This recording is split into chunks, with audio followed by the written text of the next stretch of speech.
Hey guys, welcome back to the channel. Today we got the May monthly award program featuring one of the best second basemen that you're going to be able to get in Diamond Dynasty. So we'll walk through all of the top end cards as well as how you're going to achieve them. All right, guys, let's get into the video. All right, so like I said, we did get our latest monthly awards program, and it is the 96 Marcus Semien down at the end, just like last month being the 95 Byron Buxton.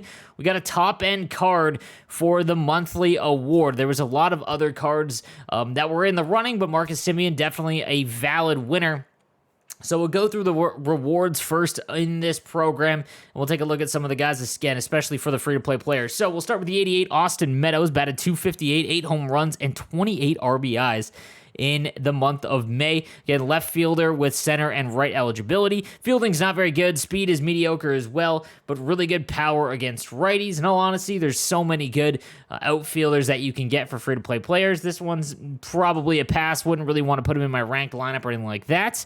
Moving on, we've got the 89 Jesse Winker. I low-key thought he was going to get, the big Thunder Diamond card, but nonetheless, he gets the 89, and this is a phenomenal outfielder. Only 89 in terms of his overall rating, but his power and his contact is great. Defense is not bad. Again, you probably want to put him in your corner outfield. Spot and speed, not very, nothing great there either. But again, an awesome bat. And for anyone, again, free-to-play players that are looking for a decent hitter, this is it, especially a left-handed one. Again, great card here. Excited to try this one out. Moving on down the line, we've got the 90 overall Brandon Crawford, who batted .299 with 7 home runs and 22 RBIs for the surprising San Francisco Giants. He's got shortstop with second and third eligibility, which does make him interesting. Again, that second base is kind of a hole right now. Even the Jackie Robinson, I have the 99 overall Jackie Robinson, and some people just can't. I'm a power hitter. I really just swing for home runs, honestly, not with actually using the power swing, but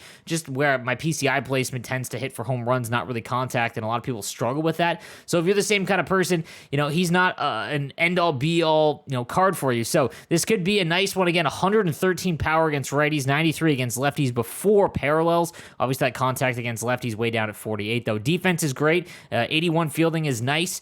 And, not a bad card at all, again, with that nice infielder eligibility. Following him, we've got the 91 overall Ryan Tepera from the Cubs. 19 strikeouts without walking anyone in 14.2 innings with a microscopic 0.61 ERA. We'll take a look at his pitch mix. He's got an 88-mile-an-hour cutter, 2-seamer and 4-seamer at 94 and 93, slider at 80, and a changeup at 86. Honestly, nothing crazy here. I mean, the cutter is nice, but it's not like he has overpowering stuff. The control on that cutter is really nice at 94. Again, the fastball isn't bad either in the high 80s, low 90s. Pitch break, again, on that cutter, obviously his main pitch. But this really wouldn't be a guy that you could use for, more than a couple of outs in an inning. I think there's a lot better other relievers that have some, just insane, unhittable stuff. But his hits per 9 is great at 112. K per 9 at 88 is okay. Again, and then his control and velocity at 85 and 84, just kind of mediocre. Like I said, nothing crazy here. But if you're, lacking some decent bullpen arms, this isn't going to hurt you. Then we've got the 91 Ramon Laureano from the Oakland Athletics, the center fielder. This is honestly a phenomenal fielder card. So if you didn't get Byron Buxton, honestly, Byron Buxton's fielding is what kept him in my lineup. I didn't really hit well with him, but he's got unbelievable fielding, and Ramon Laureano is the same kind of thing. Just not as fast. So obviously the weird mix of hitting stats here. He's got a 49 overall contact against righties, but 125 against lefties. And that power, though, is the opposite. 105 against righties, 85 against lefties. So a very weird mix there. But could be, again, a great bench bat, someone to bring off the bench in the late innings. Again, defensively, he's going to play phenomenal for you. But I've been having a hard time trying to find my third outfielder. And again, this isn't a bad card by any means. It's just that weird contact against righties. So definitely a bench bat in my opinion, but a really good one. Then we've got the 92 overall Corey Kluber, and he threw the first Yankees no-hitter since 1999. It's crazy to think there hasn't been one since that. We'll take a look at his pitch mix. His Kluber, last year was one of the best cards in the game. Sinker at 91, cutter at 88, slurve at 81, and then four-seamer at 92. It's not as overpowering like the Cabrera card, the team affinity from the Marlins. His sinker's like damn near unhittable, especially on higher rankings in terms of ranked seasons. But we'll take a look at the pitch control. Look at the cutter and slurve, 99, sinker at 92, and then that pitch break, that slurve at 99 is just a wipeout pitch. So it could be really, really fun to use. Control is up at 92. He's got decent stamina, well, good stamina at 92, hits per 9 over 100 at 111, and then control at 92. So he is going to be able to locate real nice. I'm excited to try this one out. It doesn't have that overpowering stuff, but could have a nice mix if you can really locate that slurve. Moving on, we've got the 93 Jose Abreu, first base only eligible, but he had an absolute monster month as well, averaging 333 with 6 home runs, 27 RBIs. Contact against righties way up at 116. Contact against lefties at 81. Power is 82 and 115 respectively. He obviously mashes the ball. If you don't have David Ortiz, that's the one thing. If you have David Ortiz, it's going to be kind of tough for first base players to really fit anywhere. But if you don't have one, this is a great replacement. And obviously, great hitting stats for the 93 Jose Abreu. Then we've got the 94 Zach Wheeler with a 4-seam fastball, slider, sinker, curve, and changeup. I love the curveball down to 81 with the fastball at 87. Obviously, that's a very, very big velocity jump.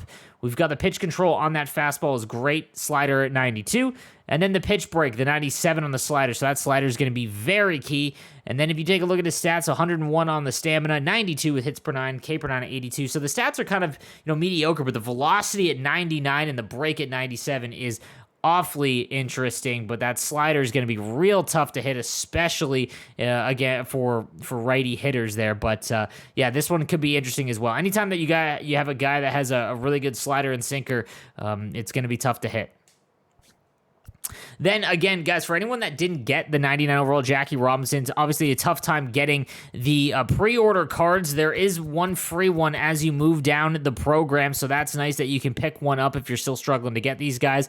There really isn't any other way to get them other than buying them, and they're running out, obviously, because you just can't get them after the pre-order. And then finally, we've got the 96 Marcus Semien, second base with third and shortstop eligibility. And again, I'm really excited about this card because in terms of second base, there isn't like an absolute, there isn't many dominant ones that can absolutely mash the ball. So 125 contact against righties, 88 against lefties, 93 power against righties, and 108 against lefties. Take a look at the fielding as well, 88, and then his accuracy at 93, and his arm at 82 is awesome. And again, this is before you parallel him, and the speed at 73, that's not bad either. So definitely a card that I'm interested in. I think he has a little bit more value than Buxton because there's so many outfielders. This is a really, really nice card. Now let's talk about how you actually acquire these guys. It's going to work a lot like the April program. So we'll take a look at the moments. All right, this is where you should start, and you'll get 36 moments tokens, I guess you want to call them. You'll get 36. So after that, you'd be down just after this Tops Now pack. So again, if you haven't done the Tops Now moments, I would make sure you do them. And again, if you've sold Tops Now cards, you're going to need to buy the ones you sold back. And again, if you haven't finished the Live Series collection, I would still recommend to sell the Tops Now cards. Wait for the Marcus Semien. He's not going anywhere. Try and make sure you finish Live Series first. It is just such a big advantage over, anything like this. So, again, you'll get a ton of the Tops Now cards. So again, you'll get 1, 2, 3 right just from doing the moments as well as these Tops Now cards. Why is that so big? Because, well, it's the missions that is going to get you the majority of the rest of them, as you'll see down here. So you unlock the 89 Winker, and you've got to hit 2 home runs of Winker in basically any mode. It doesn't have to be online at all.